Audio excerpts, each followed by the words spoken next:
Hello and welcome to the final episode in the series of Let's Play Planet Coaster here on Theme Park Worldwide.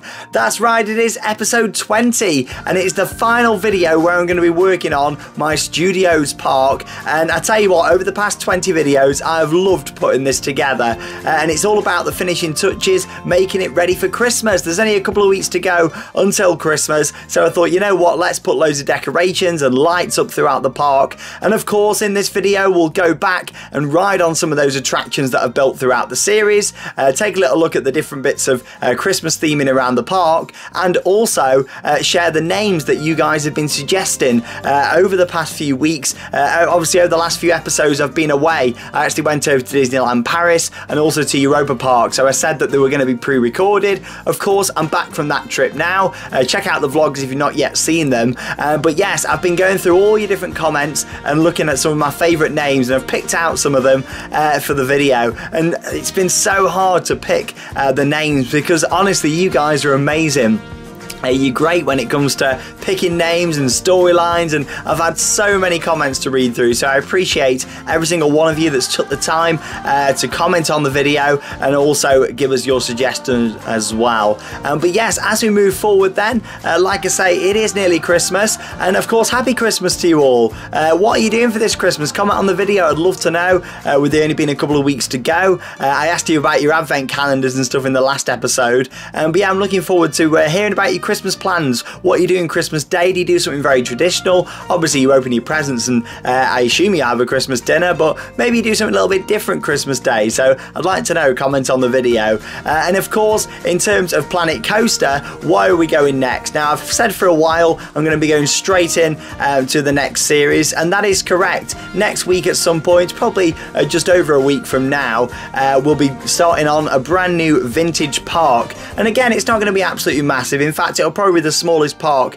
that I've done out of, well, my third park, and it will be the smallest. It's going to be a vintage park, some classic rides like wooden coasters, Wild Mouse rides, using quite a lot of the flat rides as well. Good to see that Planet Coaster are actually bringing out another pack soon, which is great, some more DLC, so that'll be really quite cool, and there's quite a few different rides coming there, coasters, flat rides and things. Maybe a few of those I might be able to incorporate into the vintage park, but a lot of them do look being quite modern new rides. But I know a lot of people wanted some flat rides and stuff, so I'm sure that'll be fantastic, and I look forward to seeing what we get in the game. Me personally, I'm really hoping for a Mack launch coaster. I really like that style of train inside this game, obviously not for the vintage park but just for any future projects. And like I say, I really want to do like a World's Fair park. I know a lot of you have commented on the video giving you feedback to what I said about maybe doing one episode of the vintage park or one episode of the World's Fair.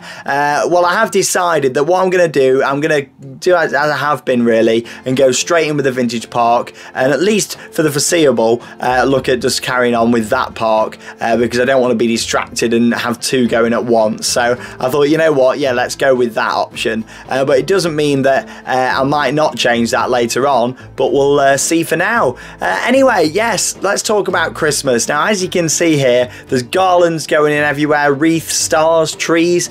To be honest, all this Christmas stuff came out before last Christmas in Planet Coaster, but obviously you don't really want to be messing about with the Christmas stuff when it's not the festive season, do you? You don't feel like putting up Christmas decorations, even in a game when it's summer and the sun's shining outside. So I thought, yeah, I'm going to make sure that I decorate this studios park, and when I say decorate, do it as if I had a theme park, and this is how I would do it, and it's decorations and lights everywhere. I love Christmas decorations. In fact, last year we actually ran a Christmas shop. Previous to that I did a Christmas lights display on the house for many years, so I've always been a big fan of Christmas and exterior lighting and decoration. So yeah, I want to bring quite a lot of that into the park just here. Each area is going to have its own Christmas decorations and Christmas tree, so you'll see that as we make our way through the episode. And yeah, it's just about making it all look nice and festive. As you can see there, the entrance archways look really nice with all the traditional archways on. And then this building here, one of the food outlets and toilet facilities, that's just making sure that, you know, it all sort of fits with the theme, with the colour scheme and everything, but it's quite out there. You can see here as well, taking some of them planters away just to add some of the Christmas stuff in. Then obviously after the Christmas season, these will come down and the planters will go back up as well. You can see here the park is open with guests, and of course you've got all your staff and stuff walking around. You might be thinking, wow, there's not many guests inside. It is because I've restricted the amount of guests that I've allowed into the park. At the moment it's restricted at 1,300. It's just below that on the figure at the moment, but yeah, like later on you will see in the episode I do restrict it to 1,000, mainly because of lagging. The game itself, when you start to open up and open it at night and all that sort of stuff, it does struggle a lot more, and as much as I've not struggled as much with this park, at least I've managed to finish this off properly. That was my thing with Volcano Springs. I never got to finish it how I wanted it, whereas at least with this one I have managed to, and so I'm really pleased with that. But yeah, unfortunately if I let about 4,000 guests in, I don't think it would be able to cope. It's already struggling at the moment. I mean, you can't really tell when it's sped up like it is for the Let's Play, but yeah, it is starting to struggle a little bit, not too much but just a little bit. So that's another reason as well for building smaller parks. I think you're better building smaller, more detailed parks than big, not as detailed parks, if that makes sense. But it all depends on if your computer can handle it or not, doesn't it, really, you know. I'm quite lucky that this computer, you know, it is very good when it comes to this game, but don't get me wrong, it still does start to struggle when you've got a big park and at night and things. You know, it's one of those, isn't it? But yeah, like really liking all these little Christmas details. To be honest, I've not really looked at all the Christmas scenery at all for months and months, so it's been nice to go back through this. And obviously if I owned my own theme park, I would love to decorate it like this. Europa Park looked absolutely amazing. It's got to be the park in the world with the most Christmas decorations. It's got to be, because there's over 2,500 Christmas trees, and if you've watched the vlog, I do have a bit of a joke about that all the way through. But yeah, like, it's so heavily decorated. Don't get me wrong, Disneyland Paris was gorgeous, but it is only Main Street USA and a few other little bits in places what have decorations. It is Main Street only, really, that they go full on with. And as much as that's amazing and it's Disney and it's magical anyway, you know, it would be nice to see them do more decorations around the park. It'd be like if I just left it here now, you know, just did the main street, all the buildings and stuff, and then that was it, you know.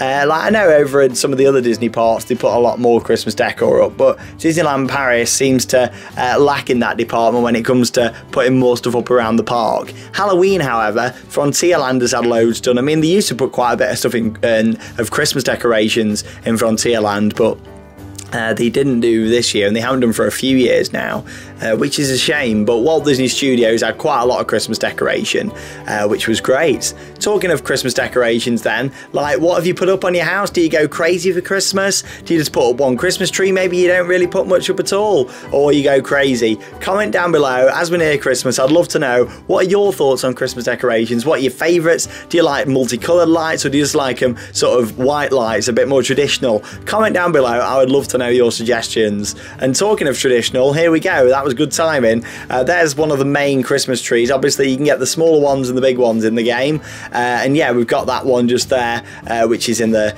main entrance area, and I'll be putting at least one tree in the other areas as well, just so there's something to look at, a nice little photo point. Maybe have it blue in the sci-fi area, maybe an orange, red, possibly over in the Wild West area.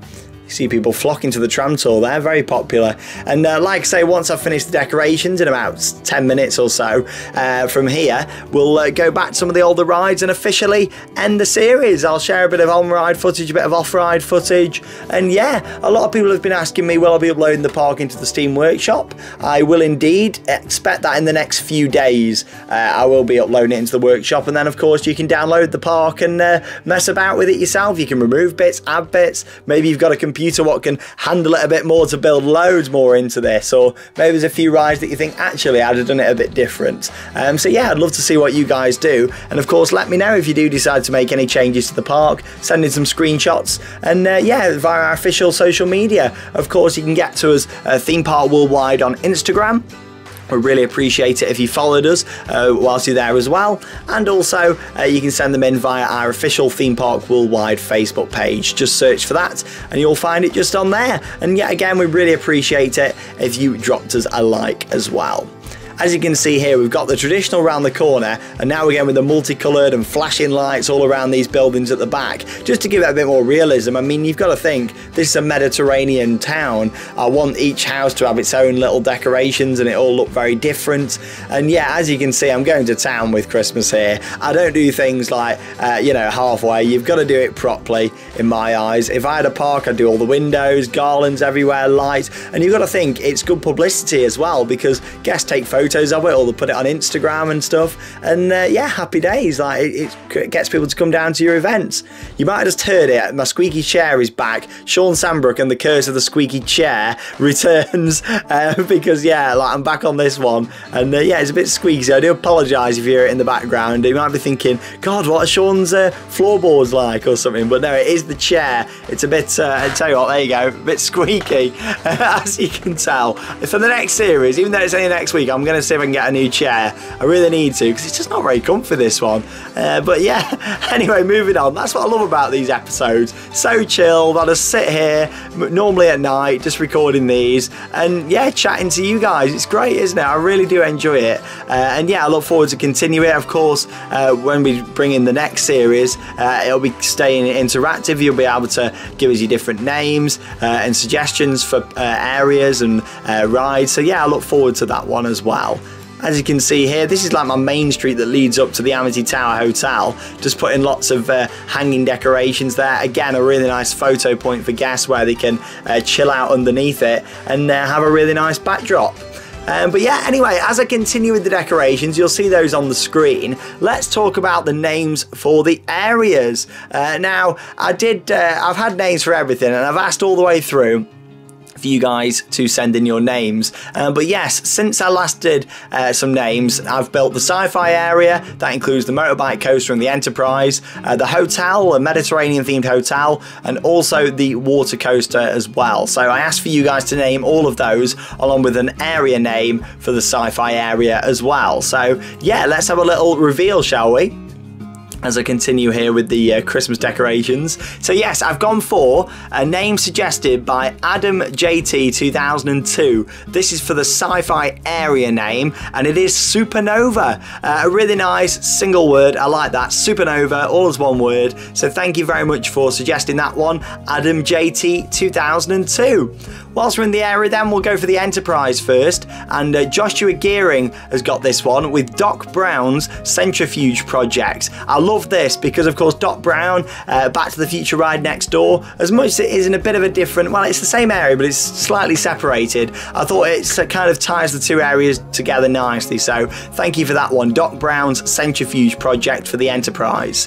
And for the highlight coaster inside the Supernova themed area, the motorbike coaster itself, from Kennywood Fanboy, and we're going to call it Time Ranger. A lot of people liked his comments with that suggestion. I saw it and I thought, oh, I really like it. Then I scrolled down some more and I thought, you know what, Time Ranger just feels like it's the really nice fit for that one. So thanks for sharing that. As you can see here, more decorations going in, this time outside Back to the Future. Unfortunately, there is no Back to the Future themed decorations in the game, else I would have used those. But we've got some carol singers and stuff going out the front. Maybe it'd be nice if they sung like some of the main songs and stuff from Back to the Future. That'd be quite nice. The power of love, that's what I was trying to say.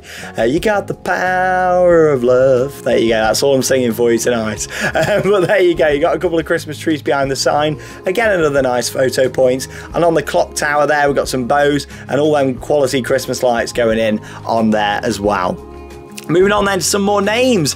This time let's talk for the hotel resort, and this is going to Man United Lists, who has suggested the Ocean View Hotel. A really nice name, quite a simple name that one for the hotel, but I like it. There was quite a lot of people thought about different names, and there was lots that I really liked, especially some of the Spanish sounding names, what they was. But then I thought, hang on a minute, let's go back to the basics here, you know, and go for the Ocean View Hotel. With us being ocean-based studios, I just thought that really fit nicely and worked really well. So thank you to Man United Lists for suggesting that one. You can see here Hill Valley receiving some more Christmas decor, lots of different garlands and things. You're probably thinking when you clicked on this, oh my god, I wasn't expecting Christmas like this, but there you go. I tell you, if I owned a theme park, Christmas would be everywhere throughout the park, and that's exactly how it should be at all theme parks, in my opinion. I really feel like more of our theme parks in the UK should be open for Christmas. I know Alton Towers and Chessington and stuff do winter events, but they're for hotel guests, and you know, they don't do it properly in my opinion. Yes, I know Chessington you can pay to go in for a few limited rides and stuff, but in my opinion, you know, it's not worth it. You're better off going to the abroad parks, what are open at winter, like Phantasialand, Efteling, Portaventura, Disneyland Paris, Europa Park. They're all open and they've all got offerings at Christmas. You know, and unfortunately in the UK we just haven't quite caught up with that. We have amazing Halloween, but we've not quite caught up when it comes to Christmas. Anyway, moving on then, the final ride that I asked you to name, the water coaster, and the winner of this one is Spencer Calderon. There you go, I think I got that right. Or Spencer Calderon, I'm not too sure. Could be the last one. And he's gone for Indiana Jones and the Forgotten Falls. I saw the comment and I thought, you know what, I like it. He's had like 50 thumbs up as well, so you guys must like it. And I've got a backstory from someone else, from Hype Ketchup, who has said the ride storyline should be the temple has been abandoned for thousands of years after rumours that the temple, halfway through a restoration project, has been captured by a Mexican gang and brought back to life. Attention is once again drawn to it, meaning that Indiana Jones has come to investigate, fighting through the booby traps to come to the rescue. So Hype Ketchup has come up with the storyline there, and Spencer Caladron with Indiana Jones and the Forgotten Falls. I absolutely love that. Thank you for suggesting it. Now we are coming to the end of this park, and what an absolutely amazing project it's been. I'd like to thank each and every one of you who suggested names, rides, themed areas all throughout the past 20 episodes, and we're about to send it out with a little bit of a tribute to Ocean Bay Studios. Of course, without you guys this park would look very, very different and nowhere near as good. You've all brought so many suggestions to it, whether it's down in the comments or people have even messaged in on our social media, told me in person. People love the Planet Coaster and I love bringing it to you guys. So yes, as we move forward next week, another brand new series, The Vintage Park, Episode 1. Make sure you stay tuned for that here on Theme Park Worldwide. And yes, if you've followed me throughout this series, also check out the last series that I did, where I built a wonderful park called Volcano Springs. So make sure you check that out. Thank you very much for watching, and here we go. Here's a tribute to Ocean Bay Studios here on Theme Park Worldwide.